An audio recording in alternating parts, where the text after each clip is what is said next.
Welcome to Shukla ID point. आप सभी का स्वागत है आपके अपने YouTube channel Shukla ID point में। मैं शिवम शुक्ला आप सभी दोस्तों का हार्दिक स्वागत एवं अभिनंदन करता हूं। दोस्तों, आज के वीडियो में हम बात करेंगे हिंदी साहित्य का वही पुराना लेक्चर, वही पुरानी सीरीज को आगे बढ़ाते हुए हम इस वीडियो के अंतर्गत जानने वाले हैं कि बीए फर्स्ट ईयर में आखिरकार जो बिहारी से रिलेटेड प्रश्न बनते हैं वो किस प्रकार के प्रश्न होते हैं, आखिरकार बिहारी से बनने वाले महत्वपूर्ण प्रश्न कितने हैं और किस प्रकार से पूछे जाते हैं, कैसे परीक्षा में आपसे पूछे जाते हैं कि आप उनको नहीं कर पाते हैं या फिर आपके मार्क्स कम आते हैं, आपकी परसेंटेज बीए में अच्छा नहीं बन पाता है। तो फर्स्ट ईयर में अगर आपको परसेंटेज अच्छा लाना है तो अभी सब्सक्राइब करें बीए करेकर और शुक्ला आईडी पॉइंट दोनों यूट्यूब चैनल को और हमारे साथ जुड़े रहें।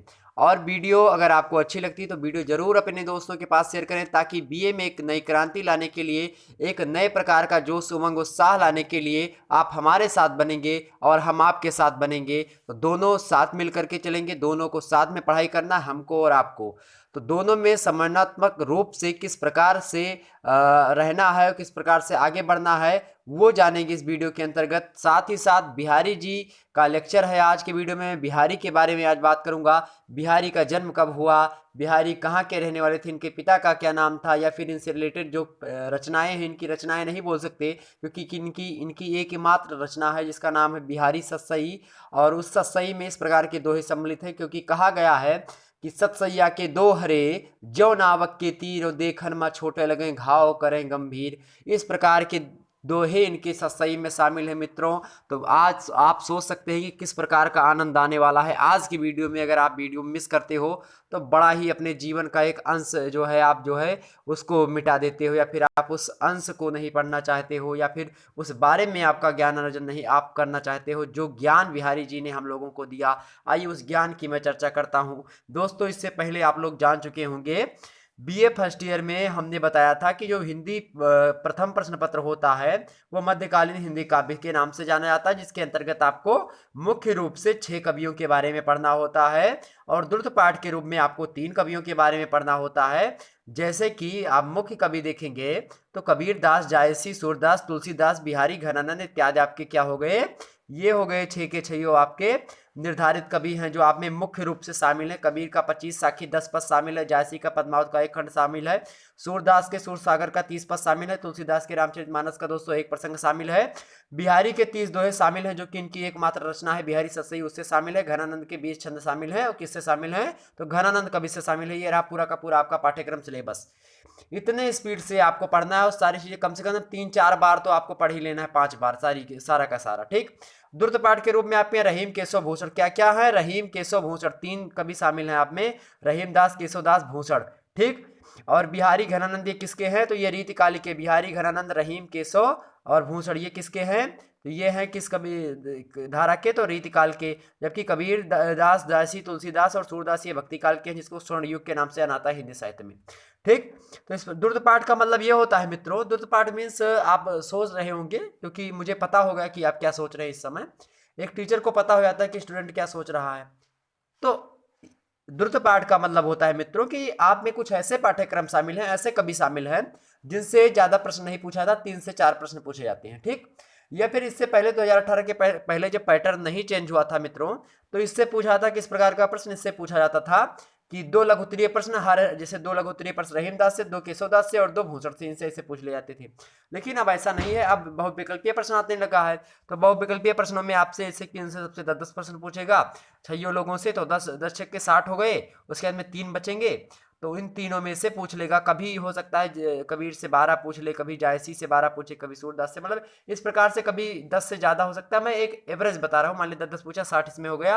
अब मान लिया इन तीनों से तो पूछेगा नहीं 10-10, ठीक, इनसे 5-5 प्रश्न जो है लगभग बन जाते हैं, रहीम, केशव, भूषण से मान लिया 3-3 प्रश्न। बाकी इनके रचनाओं से प्रश्न बहुत बनते हैं इन लोगों की। ठीक, तो इनसे 5-5 प्रश्न पूछे जाएंगे, मतलब 15 प्रश्न अगर आपके तैयार करने 15 नंबर तो द्रुत पाठ से आपके तैयार हो जाएंगे। बाकी के नंबर जो हैं 85 नंबर वो आपके जो है उससे आपके मूल कवियों से शामिल होते हैं। और द्वितीय प्रश्न पत्र आपका होता है क्या, द्वितीय प्रश्न पत्र में आप पढ़ते हो हिंदी निबंध एवं नाटक, तो उसका भी मैंने सीरीज शुरू ही नहीं की है। उसमें शुरू करेंगे तो हम बताएंगे प्रताप नारायण मिश्र के निबंध किस प्रकार शामिल हैं, आचार्य महावीर प्रसाद द्विवेदी उसमें शामिल हैं, रामचंद्र शुक्ला जी हैं, आचार्य हजारी प्रसाद द्विवेदी, रामविलास शर्मा जिनको आज्ञा बैताल कवि के नाम से जाना है, डॉक्टर विद्यानिवास मिश्र और कुबेर राय के बारे में जानेंगे।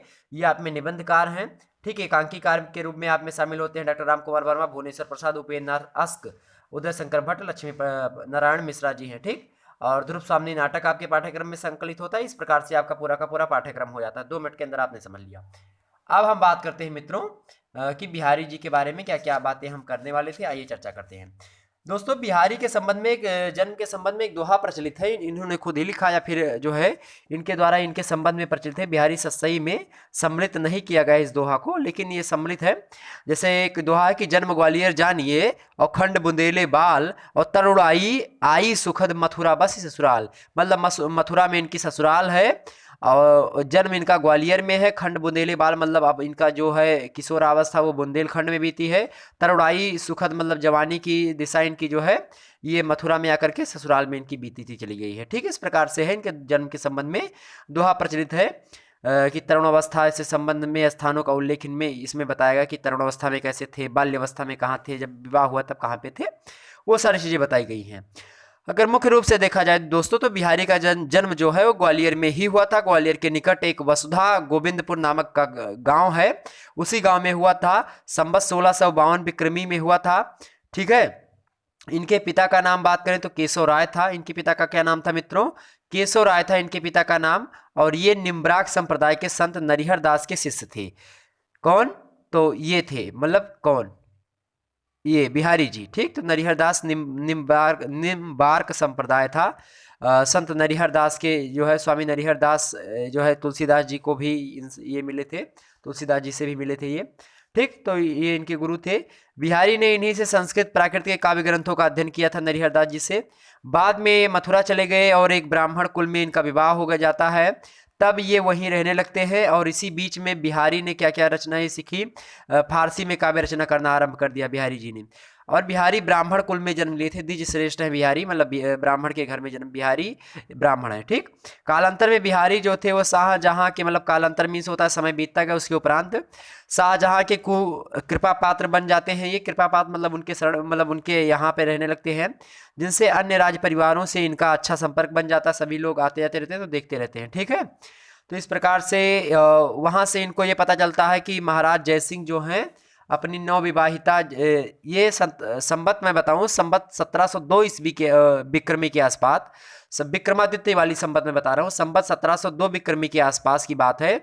बिहारी जयपुर गए और वहाँ उन्होंने देखा कि जो महाराज जयसिंह थे वो जो है क्या कर रहे थे, उनकी नई नई शादी हुई थी जयसिंह महाराज की, और वो अपने नवविवाहिता के प्रेम में, मतलब जब नई नई शादी होती है तो खूब प्रेम प्रसंग होता है पति और पत्नी के बीच में, तो वही दोनों लोगों का चल रहा था। तो खूब प्रेम संबंध था, प्रेम में मुग्ध होकर वो अपने जो है राज्य पाट सब भूल गए थे।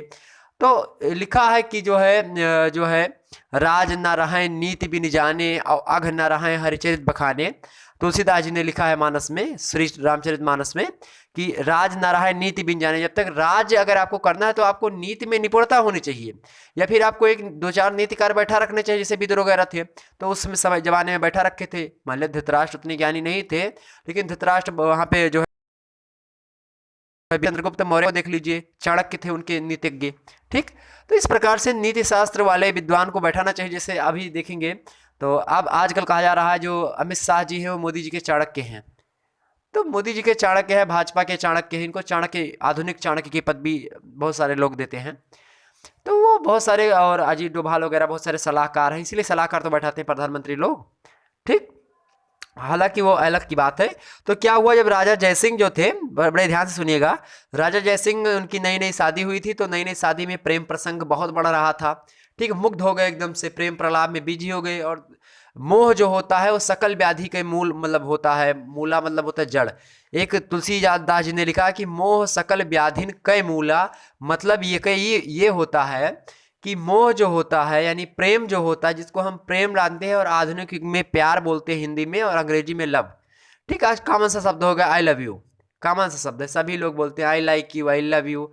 ये सब जो है एक जो है टाइम पास का जरिया बनता जा रहा है धीरे धीरे। अज्ञे जी ने लिखा था कि मैंने आहुति बनकर देखा यह प्रेम में की ज्वाला है, मैंने विदग्ध हो जान लिया अंतिम रहस्य पहचान लिया। इस प्रकार से लिखा अज्ञे जी कि यज्ञ जो जो प्रेम है वो क्या है, वो एक पवित्र ज्वाला के समान है। जैसे अग्नि की ज्वाला पवित्र होती वैसे समान है, उसके समान। और उसमें आहुति, मैंने आहुति बन कर देखा, यानी मैं उसमें आहुति बनकर देखा हूं, उसमें मैंने मतलब अनुभव किया है मैंने। ठीक, तो इस प्रकार से है। तो प्यार जो होता है दो आत्माओं का मिलन स्थल होता है, मिलन होता है उनसे। और वो कहीं ना कहीं बिहारी जी भी जो है प्रेम जानते थे, प्रेम की परिभाषा इन्होंने भी दी है अपने काव्य ग्रंथों में।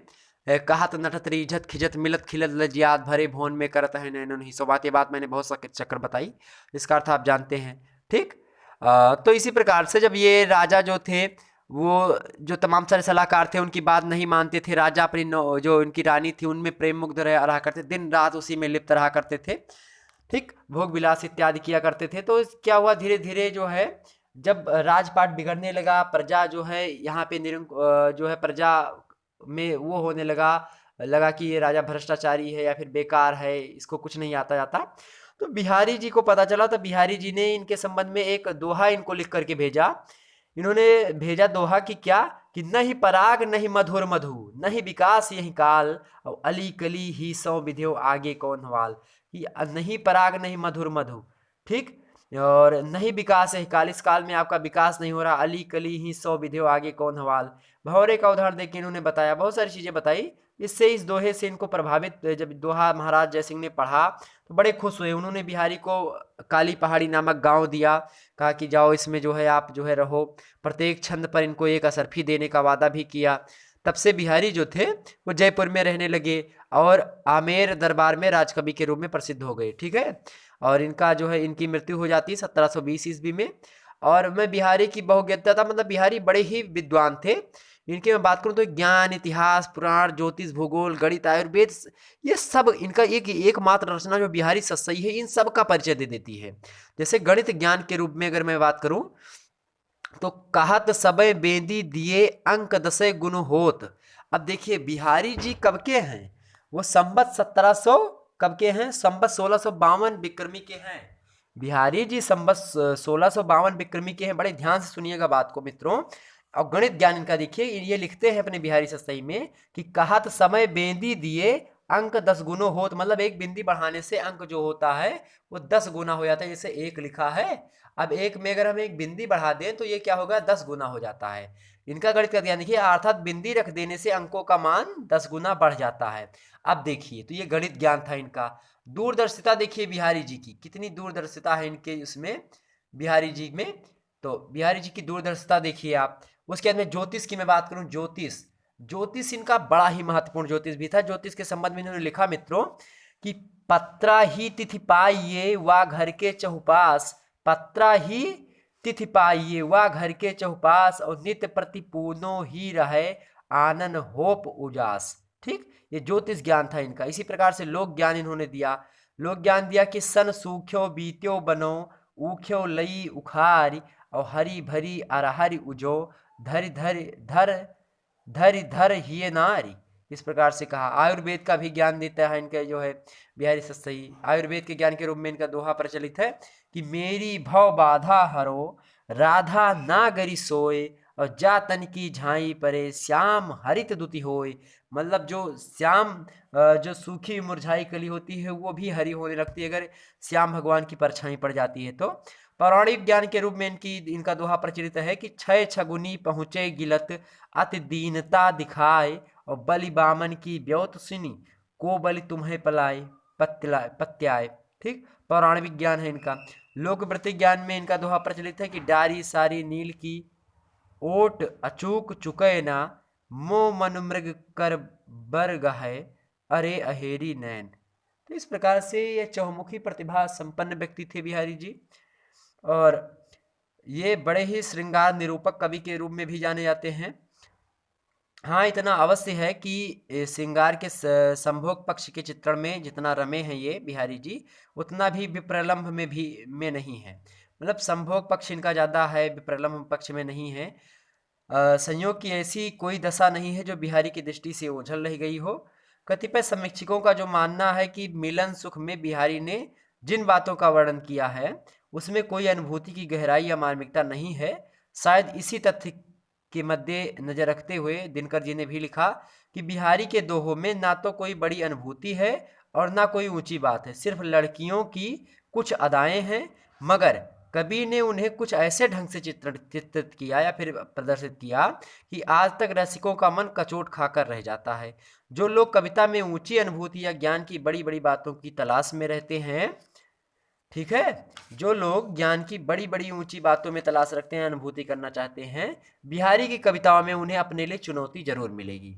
लेकिन वास्तव में ऐसी बात नहीं है। बिहारी की मैं बात करूं तो बिहारी श्रृंगार वर्ण संयोग वियोग दोनों दृष्टियों से शास्त्र सम्मत बैठते हैं। संयोगावस्था की जितनी भी प्रेम किरणाएं हो सकती हैं उन्होंने की है। जितने भी आधार होते हैं उन सबका कविवर बिहारी ने सरस सुभावी और मनोवैज्ञानिक चित्रण भी प्रस्तुत किया है।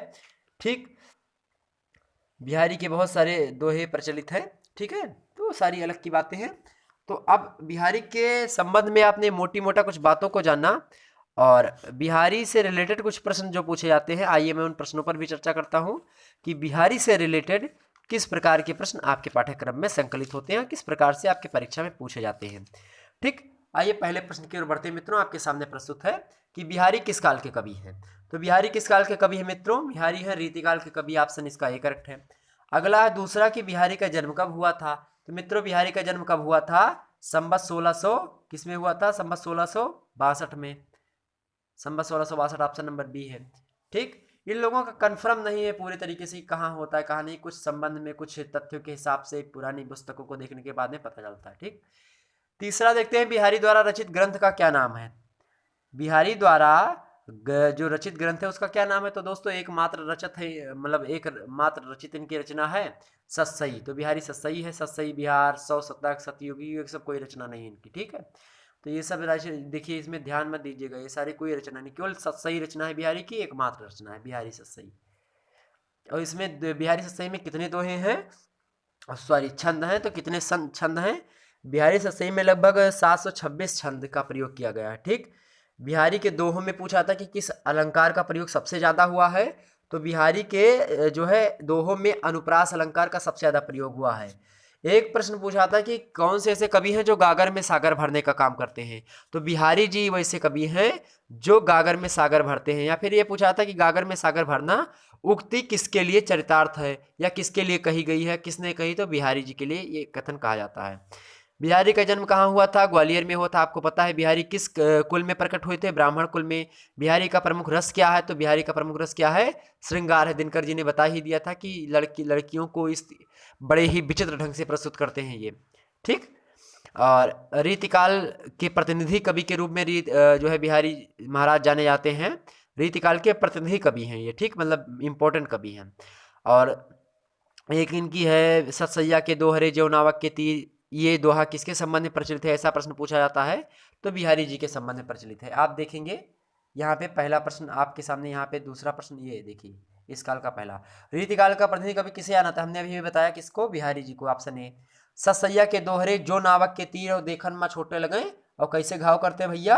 घाव करें गंभीर, मतलब देखे में तो छोट बहुत दोहा लगते हैं इनके, देखने में बहुत छोटे दोहा लग रहे हैं, लेकिन वो घाव कैसे कर रहे हैं? पूरा घुस जा रहे हैं अंदर तक, गंभीर घाव कर रहे हैं।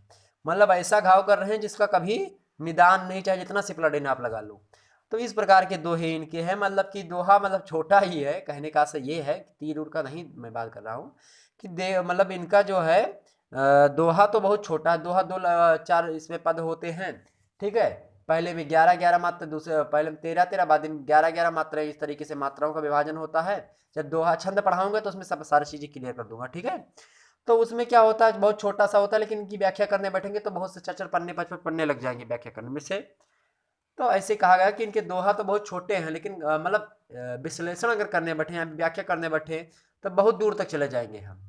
मतलब बहुत मेहनत करनी पड़ेगी हमको कि अब कितना मेहनत करेंगे हम पढ़ने के लिए। मतलब याद आप सोचेंगे, जब पहला पहला बच्चा पहुंचता है, बिहारी का कोई दोहा पढ़ता है, उसकी व्याख्या पढ़ता है, तो दिमाग में उसमें एक भ्रम हो जाता है कि बिहारी के दोहे के अर्थ हम कैसे याद करें, इसकी व्याख्या को कैसे हम लिखें, किस प्रकार से इन्होंने जो है लोगों के बीच में, मतलब दोहों एक एक अक्षर के बीच बीच में कम से कम एक एक पन्ना छिपा हुआ था होता है इनके दोहे के बीच में।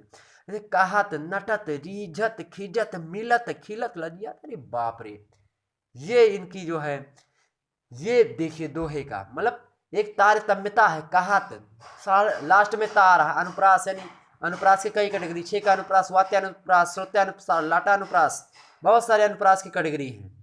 जब अलंकार पढ़ेंगे तो उसमें अनुप्रास अलंकार, श्लेष अलंकार, यमक अलंकार, ठीक है, उत्प्रेक्ष अलंकार, मानवीकरण, संदेह अलंकार, भ्रांतिमान अलंकार, बहुत सारे अलंकार आप पढ़ेंगे। छंद पढ़ेंगे, उसमें बहुत सारे सोरठा जो है, सोरठा, दोहा, चौपाई, कवित, सवैया, घनाछरी, बहुत सारे छंद पढ़ेंगे। तो जब आप भक्ति काल पढ़ते हैं, रीति काल पढ़ते हैं, तो उन सब में छंद, रस, अलंकार, इन सब की पुष्टि होती है रचनाओं में। आज की रचनाएं कैसी हैं यार, आज तो सीधे सीधे कोई भी बैठा यूट्यूब पे उठाया, भर से तुरंत डाल दिया, दो चार लाइन बोला, तुरंत डाल दिया, हाँ भैया कवि हैं। कौन है? कवि हैं। ठीक, इसी संबंध में एक दोहा प्रचलित है कि सूर्य सूर्य तुलसी शशि उड़गन केशवदास, और अब के कवि कैसे हैं? खगोत्सम, और कहा क्या क्या करते हैं? जहाँ तहाँ करत प्रकाश। कि सूर्यदास जी सूर्यदास के समान, मतलब सूर्य जो है, सूर्यदास जी सूर्य भगवान के समान, तुलसी जो है किसके समान है? चंद्रमा के समान है। और उड़गन केशवदास, केशवदास जो है वो जुगनू के समान है। और अब के कवि कैसे है? खगोत्सम, जुगनू के समान है, जो इधर उधर जलते हैं, प्रकाश करते, दुप से जले फिर तुरंत बुझ गए। ठीक, तो ऐसे दुप मतलब होता है तुरंत जले तुरंत बुटे, अवधि भाषा का शब्द है, अवध क्षेत्र से बिलोंग करते हैं तो इसलिए निकल जाता होगा। ठीक, तो यही सारी चीजें हैं। तो बिहारी जी कैसे हैं? श्रृंगार के बसीभूत हैं, श्रृंगारिक रचना इनको बहुत मोहती है। और कैसा श्रृंगार है इनका? इनका श्रृंगार है प्रेम वाला श्रृंगार, मतलब जिसमें इनमें नायक और नायिका के बीच में जो है लौकिक प्रेम के प्रति ज़्यादा ध्यान दिया गया। अलौकिक प्रेम की पुष्टि थोड़ा बहुत कम ही हुई है, लेकिन लौकिक प्रेम ज़्यादा दिखाई पड़ता है। ठीक, और इनका जो है संयोगात्मक रूप ज़्यादा है, वियोगात्मक रूप कम ही दिखाई पड़ता है। ठीक, लेकिन आजकल तो उल्टे कुछ चल रहा है, वियोग ज़्यादा है, श्रृंगारिकता कम है। ठीक, तो वियोग श्रृंगार क्या होता है? रस जब आप पढ़ेंगे तो उसमें होता है संयोग श्रृंगार, वियोग श्रृंगार। श्रृंगार रस दो प्रकार के होते हैं, संयोग श्रृंगार, वियोग श्रृंगार। श्रृंगार रस में होता है नायक और नायिका का मिलन होता है, वियोग रस में नायक और नायिका जब बिछड़ जाते हैं, यानी आजकल में ब्रेकअप जो होता है तो वही होता है वियोग श्रृंगार, और जो कैचअप होता है वही होता है श्रृंगार, संयोग श्रृंगार। ठीक, तो संयोग श्रृंगार मीन्स कैचअप, वियोग श्रृंगार मीन्स क्या होता है? ब्रेकअप। Okay, done, fine. चलिए आगे बढ़ते हैं। तो यही बोला गया कि सतसैया के दोहरे जो नावक के तीर और देखन में छोटे लगे, घाव करे गंभीर। इस दोहे का संबंध किससे है? तो भैया इस दोहे का संबंध किससे है? ना तो जायसी से, ना तुलसी से दास जी से, ना बिहारी से है, ना कबीर से है, सॉरी बिहारी से है। तो ऑप्शन इसका डी है। ठीक, बिहारी सतसई में कौन कौन सी धाराएं प्रवाहित होती हैं? तो बिहारी में कौन कौन सी धाराएं हैं? भक्ति की है, नीति की है, श्रृंगार की, किसकी किसकी है?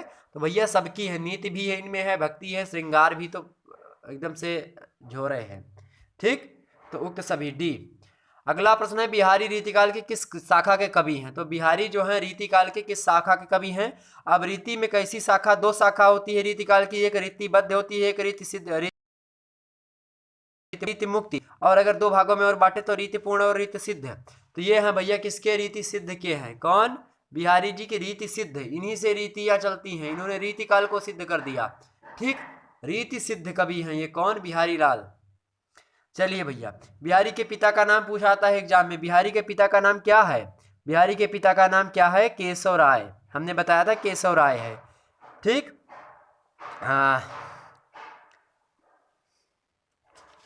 चलें आगे बढ़ते हैं हम और फिर देखते हैं कि और प्रश्न क्या क्या हमने रखा है। बड़ा ही महत्वपूर्ण प्रश्न है, इन सभी को याद कर लीजिए आप। देखिए भैया, श्याम हरित जा तन की झाई परे और श्याम हरित दुति होए, पंक्ति किससे संबंधित है? हमने बताया था, तो बिहारी दास जी से संबंधित है, बिहारी लाल। अगला है कि मेरी भव बाधा हरो राधा नागर सोए।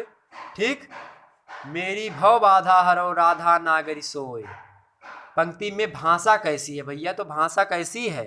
रीतिकाल की अक्सर जो भाषाएं थी वो कैसी थी? ब्रज भाषा थी। ऑप्शन इसका बी है। तो रीतिकाल की भाषा के बारे में जब भी पूछे तो रीतिकाल में कौन सी भाषा आगे आई थी? तो ब्रज भाषा। ठीक, तो आगे हम बढ़ते हैं भैया। तो अगर है कि जान तन की, मतलब जा तन की झाई पर, जान लिखा है, जा तन की झाई पर, और जा ऐसे ये वाला जा है। ठीक, चांद बिंदी वाला जब ब्रज भाषा पढ़ेंगे तो ऐसे उसको जा लिखना पड़ेगा कि जा तन की झाई परे और कैसे? श्याम हरित दुति होए। जैसे परछाई पड़ती है श्याम रंग की, वैसे जो मुरझाए हुए चीज होते हैं वो हरे रंग में परिवर्तित हो जाते हैं। पंक्ति में कौन सा अलंकार है भैया? अब अलंकार ढूंढो, कौन सा अलंकार है किसमें कि जातन की झाई पर श्याम हरित दुति होए। तो इसमें भैया अलंकार अगर मैं बात करूं तो श्लेष अलंकार तो है, ये है, काव्य लिंग अलंकार भी है और परिकर अलंकार भी है। तो इसमें क्या क्या अलंकार है? तो एक मिनट रुकिएगा। तो इसमें अगर हम देखें तो मुख्य रूप से श्लेष अलंकार है, लेकिन अगर मैं बात करूं छिटपुट रूप से, गौड़ रूप से, तो इसमें दो अलंकार और पुष्टि होती, दो अलंकारों की। वो दो अलंकार कौन कौन से हैं तो हमने बताया नहीं आपको प्रश्न में, देखिए। हाँ एक मिनट। हाँ, तो काव्यलिंग अलंकार और परिकर अलंकार, दो अलंकार और हैं, ये देखिए यहाँ पे। हाँ इस तरह, ठीक। तो उक्त सभी, ऑप्शन इसका डी करेक्ट है। अगला है कि बिहारी अपनी सत्सई की कैसी समाप्ति की कामना करते हैं? तो कैसी कि निर्विघ्न समाप्त हो जाए। कोई भी चीज अगर कोई स्टार्ट करेगा, शुरू करेगा, तो क्या सोचेगा कि प्रारंभते अंत हो जाए उसका, यानी प्रारंभ हो उसके बाद में उसका अंत भी हो। कोई भी चीज है, जैसे भैया आप जन्म लिए हो तो आपको मरना एक दिन है ही, तो इसी प्रकार से अगर कोई काम आप शुरू करेंगे तो किसी ना किसी दिन तो समाप्त होना ही होना है, ठीक। तो जिस दिन जो व्यक्ति पैदा होता है उसी दिन उसकी मृत्यु लिख जाती। लेकिन नैनम छिंदन्ति सहस्राणि नैनम दहति पावका ना चैनम क्लेदयन्ते यापो ना शोषयति मारुतः। ये एक दोहा है गीता में, भगवान श्री कृष्ण ने कहा कि नैनम छिदंत शस्त्राणि नैनम दहति पावका न चैनम क्लेदन्ते यापो न शोषयते मारुतः। नैन मीन्स आत्मा होता है मित्रों। आत्मा को ना तो नैनम छिदन शस्त्राणि, शस्त्रों के द्वारा भेदा जा सकता है, नैनम दहति पावका, ना तो इसको अग्नि के द्वारा जलाया जा सकता है आत्मा को, ना चैनम क्लेदन्ते यापो न शोषयते मारुतः, ना तो आत्मा को क्या किया जा सकता है, वायु के द्वारा उड़ सुखाया जा सकता है, उड़ाया जा सकता है, ना तो जल के द्वारा भिगोया जा सकता है मित्रों। तो आत्मा क्या है? अजर अमर और अविनाशी है, ठीक। इसीलिए माता सीता हनुमान जी को आशीर्वाद कैसे देती है कि अजर अमर गुण निधि सुत होहु और करहु बहुत रघुनायक सो। कुल प्रकार का आशीर्वाद दे दिया जो आत्मा को प्राप्त है। इसीलिए हनुमान जी आज अजर अमर और कैसे हैं? अविनाशी हैं, ठीक है। तो बिहारी सत्सई कैसी समाप्ति चाहती है? बिहारी जी सोचते हैं कि बिहारी हमारी सत्सई जो है हमारी शुरू तो हुई भैया, लेकिन इसमें कोई विघ्न ना आए, ये अंत तक चली जाए, समाप्त हो जाए। तो निर्विघ्न कामना करते हैं, ऑप्शन इसका ये करेक्ट है। अगला प्रश्न है दोस्तों, बड़े ध्यान से देखेंगे मित्रों, बड़े ध्यान से देखेंगे। अगला प्रश्न है आपका कि नी की दई अनाकनी और फीकी परी गुहार, यह पंक्ति किस कवि की है? तो भैया बिहारी किसकी बात कर रहे हैं? बिहारी की बात करें तो बिहारी को होगी। और नी की दई आनाकनी फीकी परी गुहार, ये बात है उस समय की जब बिहारी जी भगवान श्री कृष्ण को याद करते हैं और भगवान आनाकानी करते हैं, मतलब उनको अनसुनी, आनाकानी मीन्स होता है अनसुनी कर देना, मतलब अगर इग्नोर, जिसको इंग्लिश में बोलते हैं इग्नोर कर देना। तो आनाकानी उसी को बोला जाता है ब्रज भाषा में। भैया आनाकानी बहुत ना कर, ठीक। या फिर अवधि में बोलते हैं आनाकानी करत होगा। तो ये सब सोचिए आप। तो आनाकानी, आनाकानी मीन्स होता है अनसुनी कर देना, मतलब इग्नोर कर देना किसी चीज को। तो बिहारी कहते हैं भगवान श्री कृष्ण से कि आप हमको क्या कर रहे हो भैया, आप हमें इग्नोर क्यों कर रहे हैं, आप आनाकानी क्यों कर रहे हैं? नी की दई अनाकनी फीकी परी गुहार, ठीक, हमारी गुहार फीकी पड़ गई आपके आगे और आपकी अनकनी आगे हो गई, इस प्रकार से लिखते हैं, ठीक। तो बिहारी दास जी के रचना। आनाकानी का क्या अर्थ है? अगला प्रश्न है, यही देखिए, बड़ा ही इंपॉर्टेंट प्रश्न है, पूछा जाता है एग्जाम में। आनाकानी का अर्थ क्या होता है? अनसुनी कर देना, ऑप्शन इसका भी करेक्ट है। अगला प्रश्न है कि तजो मनो तारन बिरद बारक चारन उतार। अब देखिए भाषा पता चल रही कि भैया ये अवधि है, ये नहीं, अवधि होती तो उसमें अवधि में क्या होता है, जैसे अवधि की भाषा आबा जाबा नहाबा खाबा, फिर ज़्यादा ज़्यादा हो गई तो आबो जाबो नहाबो खाबो हो गया, मतलब ऐसे, मतलब आना को क्या बोलेंगे अवधि में? आबो, भैया आइबो आइबो या जाबो जइबो, इस तरीके भाषा होती है। जाबा, आबा, ठीक, या फिर आइबा या फिर अवबो, ये सब भाषा अवधि से रिलेटेड है। लेकिन अभी इसको ब्रज भाषा में आवो, वहाँ से आ जाओ, आ जाओ, अब ब्रज भाषा में आ जाओ, मतलब उसमें अ की मात्रा, औकार बहुल भाषा है, मतलब लास्ट में अ की मात्रा, एव की मतलब जैसे आप पढ़ते हैं उत्प्रेक्षा अलंकार, उत्प्रेक्षा अलंकार में पढ़ते हैं मनु मनो जनु जानो। तो ये सब जब जहाँ जो ब्रज भाषा होती है, ब्रज भाषा में अधिकतर आप देखेंगे उत्प्रेक्षा अलंकार का प्रयोग। जैसे यहाँ पे देखेंगे तजो मनो तारन बिरदु बारक, बारक चारन तार। अब इसमें पूछ लिया, मान लिया कौन सा अलंकार है भैया, तो आप तजो मनो, मनो मन मानो जन जानो जैसे आ गया, तो देखिए भैया ब्रज भाषा का है, उसमें औ की मात्रा लगी है, ये देखिए, तो क्या हो गया, ब्रजभाषा हो गई। अनुप्रास अलंकार कौन सा हो गया, तो उत्प्रेक्षा अलंकार हो गया। ठीक, अब पूछा क्या एग्जाम में कि बारक का क्या अर्थ है। ओ माय गॉड, बारक का क्या अर्थ है, वाह भाई। तजो मनो तारन बिरदु और बारक चारन उचार। अब इसमें पूछ रहा है कि बारक का क्या अर्थ है। भैया आपको पता नहीं होगा, बारक मतलब क्या होता है। बारक मतलब होता है मित्रों कि एक बार ही। बारक मतलब क्या होता है, एक बार। ये बारक बार बार, तो बारक जैसे कहते नहीं बार बार कर रही हैं, तो क्या बारक, तो बार यक, एक बार। देखिए यहाँ से बार, यहाँ से एक मात्रा निकलेगी एक, तो क्या हो जाएगा बारक। तो ये ध्यान रखेंगे, तो बारक से क्या निकलेगा, एक बार ही, तो इसका हिंदी मीनिंग होगा एक बार ही। तो तजो मरन तारन बिरद बारक चारन चार, पंक्ति में बारक का अर्थ क्या है, एक बार ही। ठीक, अगला प्रश्न आप देखेंगे, कौन भगवान से अपनी, क्या है, कौन भगवान से अपनी प्रार्थना को अनसुनी कर देता है। तो कौन भगवान से अपनी प्रार्थना को अनसुनी कर देता है, भक्त कर देता है। जब वो करता है अनसुनी, जब वो पंक्ति अभी हमने पढ़ा था कि नीकी दई अनाकनी फीकी परी गुहार, जब इस प्रकार से सोचता है भक्त तो वो भी अनसुनी करने लगता है। ठीक, भगवान से अपनी प्रार्थना। ठीक, तो ये सारी चीजें थी, इस प्रकार के प्रश्न पूछे जाते हैं। और भी बहुत सारे प्रश्न पूछे जाते हैं, तो वो प्रश्न जो है इनसे रिलेटेड, जो इनकी सही है उससे जो छंद या फिर दोहे प्रचलित है आप में, जो दोहे हैं इनके, उन दोहों की व्याख्या से रिलेटेड प्रश्न होते हैं। जब मैं इनकी दोहा की व्याख्या बताऊंगा तो उसमें सारी चीज़ें क्लियर कर दूंगा। ठीक है, फिर मिलेंगे मित्रों एक नई वीडियो में। अगले होंगे आपके घनानंद, शायद, हाँ, अगले घनानंद के बारे में चर्चा करेंगे। उसके बाद में आपका सिलेबस, ये यहाँ पे जो मुख्य रूप से सिलेबस है वो समाप्त हो जाएगा, और कौन से शुरू हो जाएंगे उसके बाद में आपके, तो जो द्रुत पाठ के हैं वो शुरू हो जाएंगे, और द्रुत पाठ के बाद में फिर हम बात करेंगे द्वितीय प्रश्न पत्र के बारे में, हिंदी निबंध एवं नाटक। तो अभी भैया जल्दी से सब्सक्राइब कर लीजिए शुक्ला एडी पॉइंट और बीए करेकर यूट्यूब चैनल को। दो चैनल हैं, उस पर ज्योग्राफी सोशियोलॉजी इत्यादि वीडियो अपलोड होती रहती हैं। बीए करेकर पे, इस पे हिंदी साहित्य का लेक्चर चल रहा है, इस समय सीरीज चल रही है, तो मिस मत करिए बिल्कुल भी। आप अभी सब्सक्राइब करेंगे, आपको बिल्कुल फ्री में सारे के सारे कोर्स आपको प्रोवाइड करवाए जा रहे हैं, वीडियो बिल्कुल फ्री है, आपको किसी प्रकार का कोई चार्ज नहीं लग रहा है। ठीक, तो आप बिल्कुल फ्री में पढ़ सकते हैं आपके अपने YouTube channel Shukla ID point में। बहुत बहुत बहुत धन्यवाद।